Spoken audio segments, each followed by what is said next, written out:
Há uma imagem que todos já vimos pelo menos uma vez. Ela aparece nos livros escolares, em pôsteres motivacionais, nas capas de revistas científicas, às vezes até em camisetas ou nos logotipos de empresas de tecnologia. Um homem nu, com os braços e as pernas abertos em uma posição dupla, inscrito perfeitamente em um círculo e em um quadrado. Um desenho simples, feito com caneta e tinta, que parece descrever a beleza da anatomia humana. E, no entanto, quanto mais se olha, mais se percebe que não é só isso. É algo a mais, é um símbolo, um enigma. Uma mensagem silenciosa que atravessou os séculos. Hoje, vamos descobrir uma das obras mais famosas de Leonardo da Vinci. Uma obra que pode parecer simples, mas que em seu interior esconde uma mensagem secreta que, uma vez decifrada, certamente vai te fascinar. Antes de começar a história, convidamos você a se inscrever no canal para apoiar nosso trabalho e não perder os próximos vídeos. A imagem que ficou conhecida como o Homem Vitruviano foi desenhada por Leonardo da Vinci por volta de 1490. Mas dizer que é um desenho de Leonardo é como chamar as pirâmides de 4 pedras enfileiradas. Porque dentro daquela figura aparentemente simples se esconde uma visão de mundo, um mapa simbólico, talvez um código e talvez um aviso. Mas para compreendê-lo de verdade, precisamos dar um passo atrás. Precisamos esquecer tudo o que achamos que sabemos e começar a observar. Leonardo não era um homem comum. Era filho ilegítimo, sem educação formal, mas possuía uma curiosidade tão ilimitada que o fez se tornar pintor, escultor, engenheiro, anatomista, cientista, inventor, arquiteto e escritor. Indiscutivelmente, um gênio, mas também um homem solitário, obcecado pelos mistérios da natureza e do universo. Passava as noites dissecando cadáveres nos porões dos hospitais. Desenhava engrenagens, pontes móveis, máquinas de guerra. Escrevia da direita para a esquerda com uma escrita em espelho que só podia ser lida com um espelho. E entre seus milhares de anotações espalhadas, em uma única folha, ele desenhou um homem. Não era um homem qualquer, era o homem perfeito. O corpo humano, disse Leonardo, é a medida de tudo. Mas qual era seu verdadeiro significado? Para entendê-lo, precisamos começar pelas formas que o contêm, o quadrado e o círculo. À primeira vista, parecem apenas uma escolha estética, mas na história da humanidade, essas duas figuras têm um significado profundo e ancestral. O quadrado, desde sempre, representa a Terra, o mundo físico, sólido, material, definido. É a base das construções, dos templos, das cidades, é a forma da estabilidade e dos limites. O círculo, por outro lado, é o oposto. Representa o céu, o infinito, o divino, aquilo que não tem começo nem fim. O círculo é a forma da perfeição espiritual, da eternidade. É o símbolo da alma, do universo, da ciclicidade.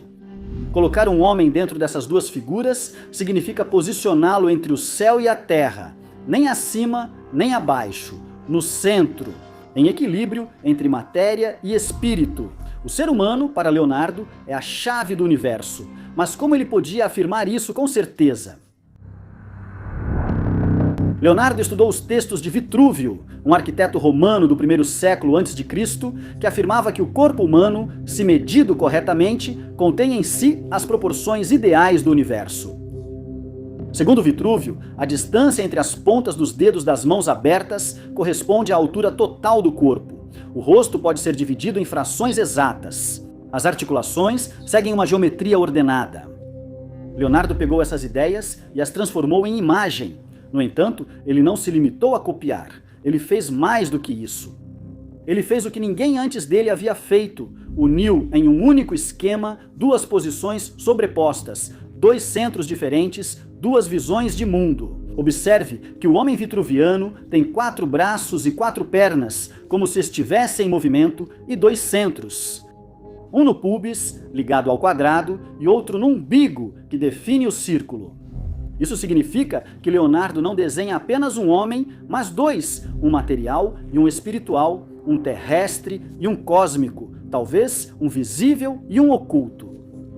Neste ponto, a pergunta não é mais o que o desenho representa, mas o que Leonardo está nos dizendo. A resposta pode estar contida na matemática, porque o homem vitruviano é construído sobre uma proporção oculta, uma fórmula mística que atravessa a arte, a natureza, a arquitetura e até mesmo o DNA, a proporção áurea. Conhecida também como número de ouro, a proporção áurea é uma razão matemática de aproximadamente 1,618. Ela é obtida dividindo-se uma linha de modo que a razão entre a parte mais longa e a mais curta seja igual à razão entre o comprimento total e a parte mais longa.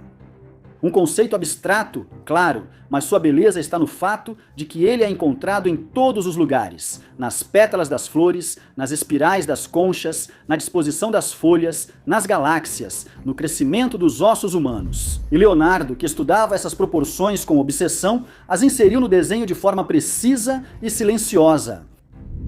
O corpo do homem vitruviano reflete a proporção áurea em vários pontos, por exemplo, entre a altura e o umbigo, ou entre as articulações e as extremidades. É um corpo que não só representa, mas contém a harmonia do universo. Mas por quê? Talvez porque Leonardo acreditava que o homem havia sido construído à imagem do cosmo, que em cada músculo, em cada osso, em cada linha se escondesse uma lei sagrada. E que, entendendo o corpo humano, seria possível decifrar a estrutura do universo. Mas se fosse assim, então aquele desenho não é mais um simples estudo de proporções. É um mapa, um código, uma mensagem para o futuro.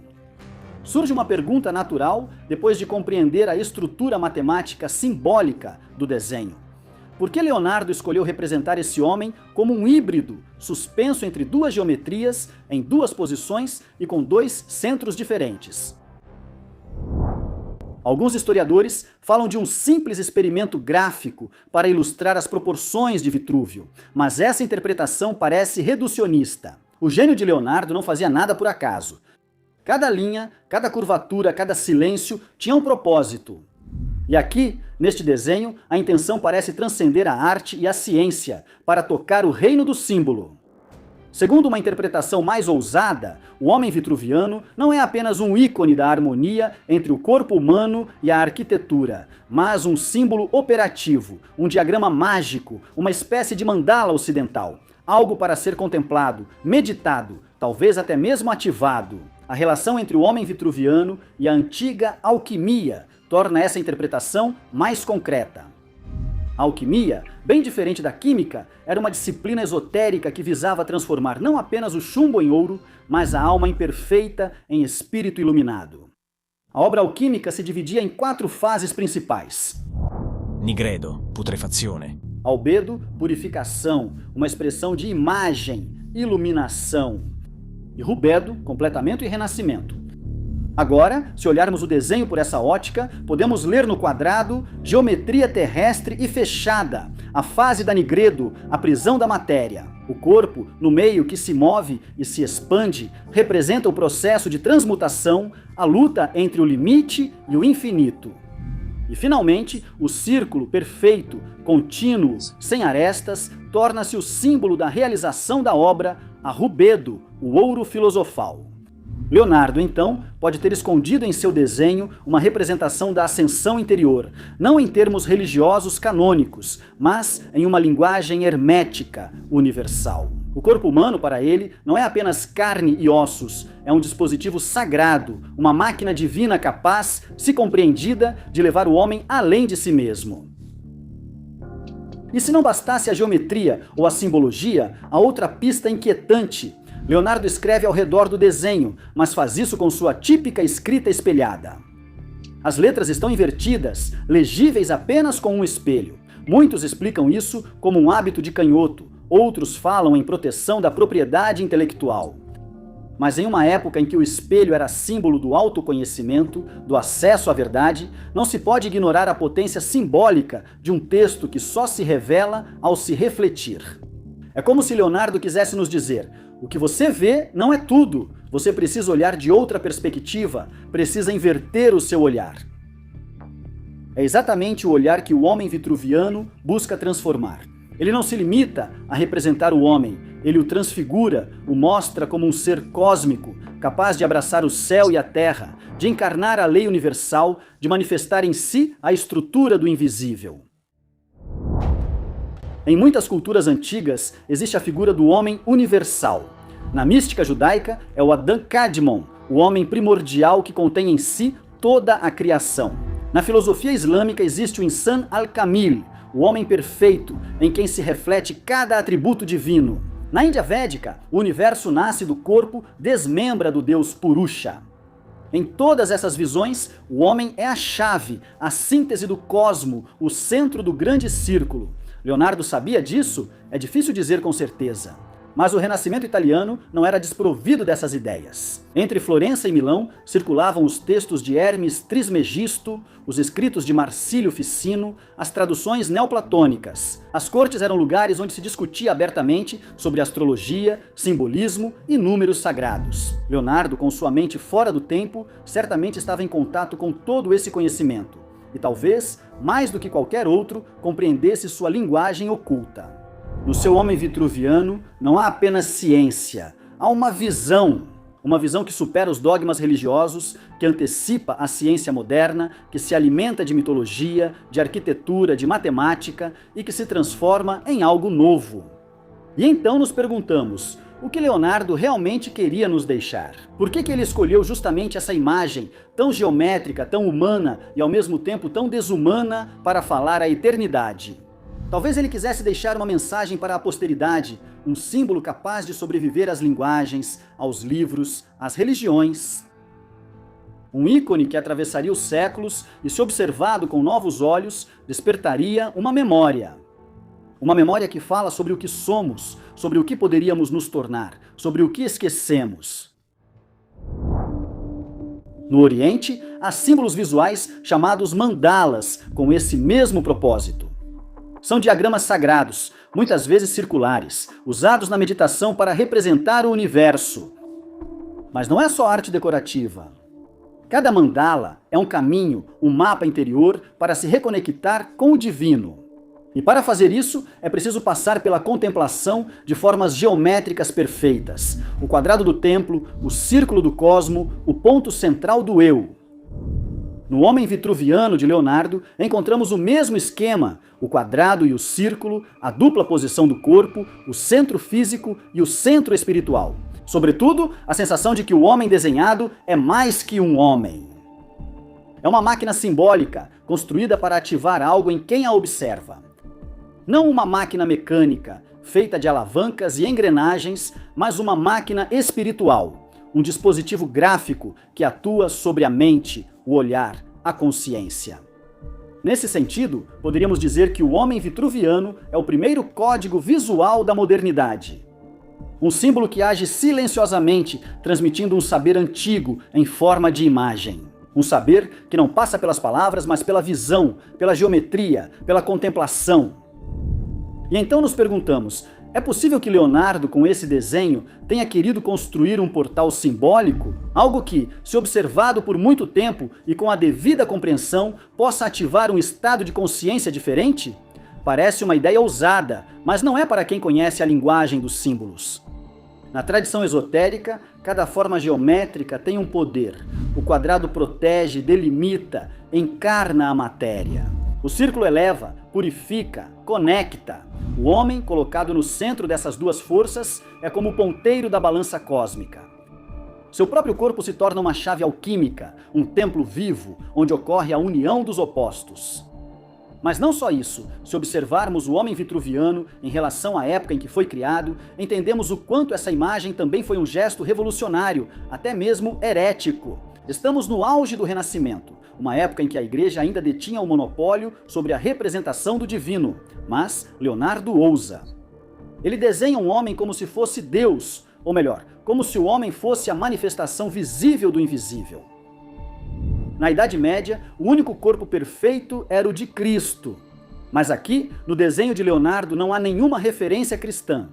Não há cruz, não há auréola e não há redenção. Há apenas um homem nu, exposto, frágil e majestoso ao mesmo tempo, mas absolutamente central na ordem do mundo. Por isso, alguns historiadores falam de uma visão herética. Leonardo, com o homem vitruviano, não celebra Deus, celebra o ser humano como medida de tudo. Uma afirmação que antecipa em séculos a visão laica e científica do universo, mas que ao mesmo tempo se enraiza profundamente no misticismo mais arcaico. Porque dizer que o homem está no centro do universo não significa negar Deus. Isso quer dizer que o divino está em nós. Há algo estranho, quase inquietante, quando se compara o desenho do homem vitruviano com as grandes obras da antiguidade. É como se falasse a mesma língua. Uma língua feita não de palavras, mas de formas, de relações, de números, de proporções que se repetem como um eco através de milênios, culturas, continentes. Uma linguagem geométrica nunca ensinada, mas que todos parecem conhecer. As mesmas proporções áureas que Leonardo inscreve no corpo humano são encontradas nos templos do Antigo Egito, onde as dimensões das salas e das colunas refletem relações matemáticas ocultas. Elas são encontradas nos templos gregos, como o Partenon, que não é apenas uma maravilha arquitetônica, mas uma expressão física de uma harmonia invisível. As mesmas proporções vivem nos megalitos de Stonehenge, na geometria secreta das pirâmides de Gizé, na planta sagrada de Angkor Wat, até mesmo nos tecidos andinos e nos desenhos de Nazca. Como isso é possível? Como o mesmo padrão surge em todos os lugares, entre povos que nunca se encontraram. Há quem fale de uma sabedoria perdida, antiquíssima, talvez anterior à história escrita. Uma linguagem arquetípica que se expressa através do número e da forma.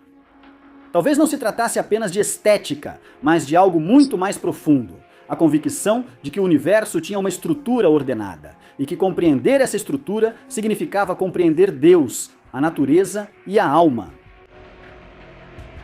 Leonardo, séculos depois, parece recolher os fragmentos dessa linguagem perdida e em seu Homem Vitruviano a traduz de forma perfeita. Um homem, desenhado em uma folha, torna-se uma estela atemporal, uma tábua de pedra feita de tinta que encerra em si tudo o que as civilizações do passado haviam intuído. Que o corpo humano não é casual, mas construído como um templo, e que as medidas do corpo falam a mesma língua das estrelas. E se fosse assim, então aquele desenho aparentemente inofensivo, até mesmo escolar, seria na verdade um mapa sagrado, um código de acesso, um símbolo vivo que atravessa a história para chegar até nós, hoje. Mas o que ele está nos dizendo exatamente? Talvez que esquecemos que a beleza não é uma moda, mas uma lei. Que o corpo não é uma máquina, mas uma antena, projetada para entrar em ressonância com o universo. Que cada dedo, cada articulação, cada proporção é uma harmonia oculta. Ao nos observarmos, talvez possamos recordar a linguagem das origens. Leonardo, com sua mente atemporal, desenha o homem vitruviano para revelar o que não conseguimos mais enxergar. E confia sua mensagem não à igreja, não à corte, não ao poder, mas àqueles que souberem enxergar.